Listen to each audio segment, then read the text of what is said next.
بسم اللہ الرحمن الرحیم۔ السلام علیکم ورحمۃ اللہ وبرکاتہ۔ آج کی تحریر کا موضوع ہے دو راستے ایک انتخاب، ہدایت کے سمندر اور ہماری غفلت۔ کبھی آپ نے سوچا ہے کہ اس کائنات کا ذرہ ذرہ کس کی گواہی دے رہا ہے؟ اللہ رب العزت نے انسان کو اس دنیا میں تنہا نہیں چھوڑا۔ اس نے ہدایت کے وہ سمندر بہا دیے ہیں کہ اگر کوئی سچے دل سے ڈھونڈنا چاہے تو اسے ہر سو رب کی نشانیاں بکھری نظر آئیں۔ علم، عقل اور وحی کے ذریعے اللہ تعالیٰ نے انسان کو سمجھانے میں کوئی کسر باقی نہیں چھوڑی۔ لیکن آج کا انسان کہاں کھڑا ہے؟ ایک طرف دنیا کی چمک ہے اور دوسری طرف ہماری ترجیحات ہیں۔ حقیقت یہ ہے کہ آج ہمارا دل اس فانی دنیا کی رنگینیوں میں اس قدر کھو چکا ہے کہ ہمیں اپنی اصل منزل یاد ہی نہیں رہی۔ ہم اس مسافر کی طرح ہیں جو رستے کے مناظر میں اتنا مگن ہو گیا، رستے کے دلکش مناظر نے اس کو اتنا مگن کر دیا، وہاں کی اٹریکشن نے اس کو اتنا مگن کر دیا، وہاں کی خوبصورتی نے، وہاں کی چیزوں نے اس کو اپنی طرف اتنا مائل کر دیا کہ وہ انسان بھول گیا کہ اس نے اس رستے سے کہیں پہنچنا بھی تھا، کہیں اس کی منزل بھی تھی۔ ایک طرف وہ ہرا بھرا درخت ہے جو ایمان اور عمل صالح کی علامت ہے، جس کی جڑیں مضبوط ہیں اور سایہ ابدی ہے۔ اللہ تعالیٰ نے قرآن مجید میں بہت عمدہ طریقے سے اس کا ذکر کیا ہے۔ اللہ اکبر۔ نبی کریم صلی اللہ علیہ وآلہ وسلم کا زمانہ ہے اور اس زمانے میں جو تہذیب آپ صلی اللہ علیہ وآلہ وسلم لے کر آئے، وہ تہذیب کتنی عمدہ تھی، کتنی ابدی تھی اور کتنی خوبصورت انداز سے اللہ تعالیٰ نے اس کو بیان کیا ہے۔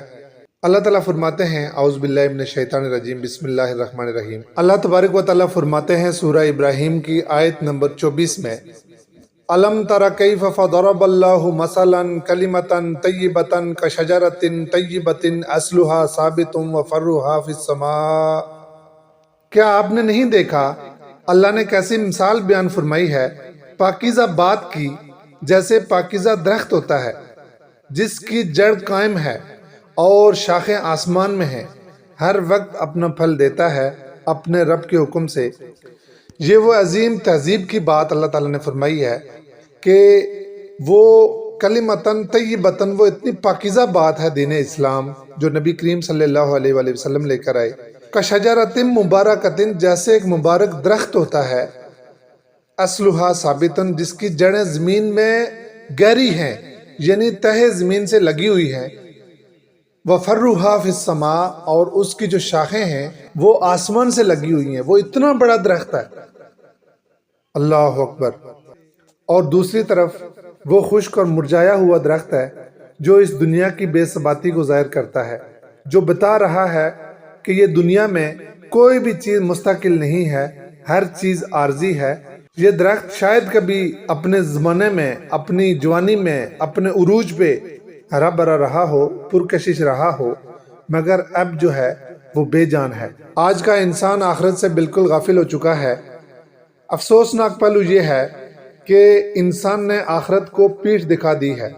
ہم ان دیواروں کو سجانے میں لگے ہوئے ہیں جو کل گر جانی ہیں، اور اس گھر کو بھول گئے ہیں جہاں ہمیں ہمیشہ ہمیشہ رہنا ہے۔ اللہ تعالیٰ کی دی ہوئی ہدایت ہمارے سامنے ہے، مگر ہماری نظریں دنیا کے دھوکے پر جمی ہوئی ہیں۔ اللہ تعالیٰ نے قرآن مجید میں فرمایا ہے کہ دنیا کی زندگی تو بس ایک دھوکے کا سامان ہے، وَمَا الْحَيَاةُ الدُّنْيَا إِلَّا مَتَاعُ الْغُرُورِ۔ فیصلہ اب ہمارے ہاتھ میں ہے کہ ہم نے کون سا راستہ چننا ہے، کس سمت جانا ہے۔ زندگی کے اس موڑ پر جہاں سڑک تقسیم ہو رہی ہے، وہاں کھڑا ہر شخص ایک سوچ میں گم ہے۔ یہ سوچ ہی آپ کا مستقبل طے کرے گی۔ کیا آپ اس راستے کا انتخاب کریں گے جو سرسبز اور دائمی ہے، یا اس کا جو بظاہر آسان ہے مگر انجام کار بالکل مرجھا چکا ہے؟ آج موقع ہے، آج زندگی ہے، صحت ہے، سب کچھ ہے، وقت ابھی ہاتھ سے نہیں نکلا۔ اللہ تعالیٰ کی دی ہوئی ہدایت کے سمندر اب بھی ٹھاٹھے مار رہے ہیں۔ ضرورت صرف اس بات کی ہے کہ اس سمندر میں اترا جائے اور اس سے خزانے حاصل کیے جائیں۔ آئیے سب مل کر حق کی آواز کو بلند کریں، سچ کی آواز کو بلند کریں اور باطل کو مٹانے کی کوشش کریں۔ وما علینا الا البلاغ المبین۔